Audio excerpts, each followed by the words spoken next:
Brexit has spurred secession talks all over the world, even in our own country, including rumors of California, a Calexit, Calif out, Texas, a Texit, that's easier. Could that ever occur under our laws? Well, here to answer that question is Emmy Award-winning legal analyst Lionel of LionelMedia. Okay, Lionel, I mean, Texas has been talking about this for years. Is a secession possible? Well, the answer is perhaps. You know, there are four things that nobody in this country has ever read: the Constitution, the Bible, Ayn Rand, and The Economist. And whenever you see somebody who holds up the Constitution, that's a key that they've never read it. Article 4 clearly says, and the Constitution says, that secession is absolutely off the table. However, when it comes to Texas, there's something very interesting that has happened. In 1845, during the addition of Texas to our union, there was a provision that allowed Texas to become as many as 5 states if it ever elected to do so. It's never been acted upon, but with the exception of that, it's never happened. Now, in 2009, Rick Perry decided years ago that somehow this allowed him the opportunity to leave anytime he wanted, that Texas could leave, that the Lone Star State, by virtue of a misapplication of this particular provision, allowed Texas to leave. That can't happen.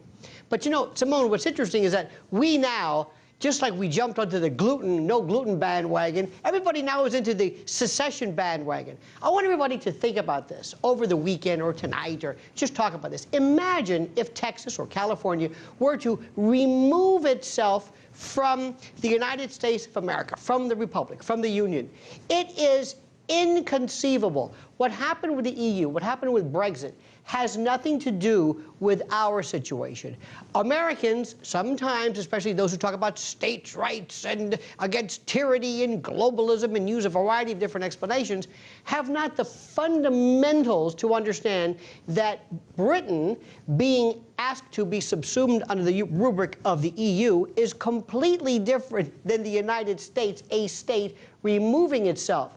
But it goes to show you, though, that we really don't understand history. And as Tolstoy said, history would be a wonderful thing if only it were true. Yeah, I didn't like those comparisons between, well, it's like if New Jersey wanted to leave the United States. No, it's not like that at all. But what goes behind... Sorry, go ahead, Lionel.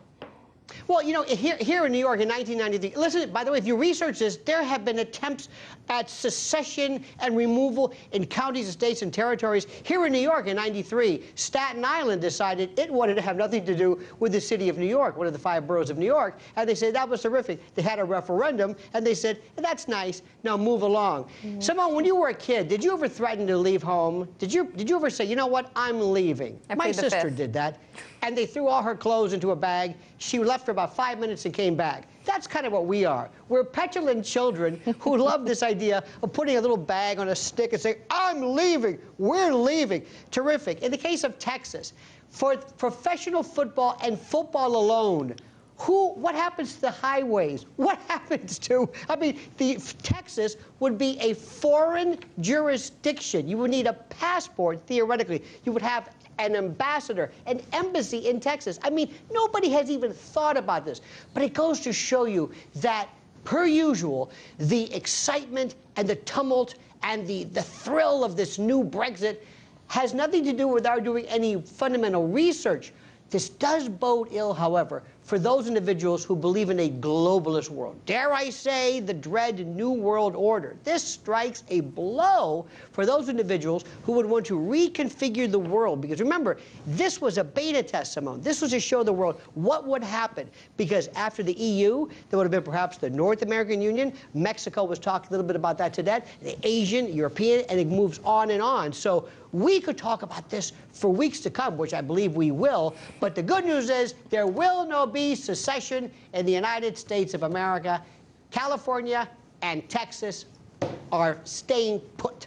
Yeah, some say California might fall off, but they wouldn't leave on their own accord. But legally, though, I want to get this right.